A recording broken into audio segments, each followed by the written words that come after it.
For as long as we can remember, we've had cappuccinos, at least since the early 1700s. Yet like most things, cappuccinos have evolved quite a lot since their early times. Two possible varieties have emerged, the dry cappuccino and the wet cappuccino. Ordering a cappuccino bone dry or super wet emphasizes these preferences further.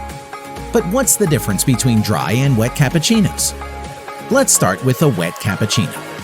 As you likely know, a cappuccino is a coffee drink typically composed of a single espresso shot and hot milk, with the surface being topped with foam milk. A wet cappuccino is prepared with less foam and more liquid, or wet, milk. The result will be a smoother, sweeter brew.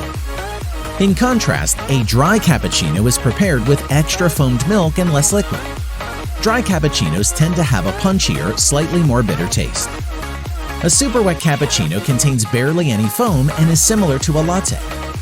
A bone-dry cappuccino is the opposite, no liquid milk, but a big foam layer atop the espresso. If you own an espresso machine or a Nespresso or mocha pot, milk, and a whisk, you can make a bone-dry cappuccino without ever leaving the house. First step, milk steaming. Pour some milk in a saucepan before bringing it to a mild simmer.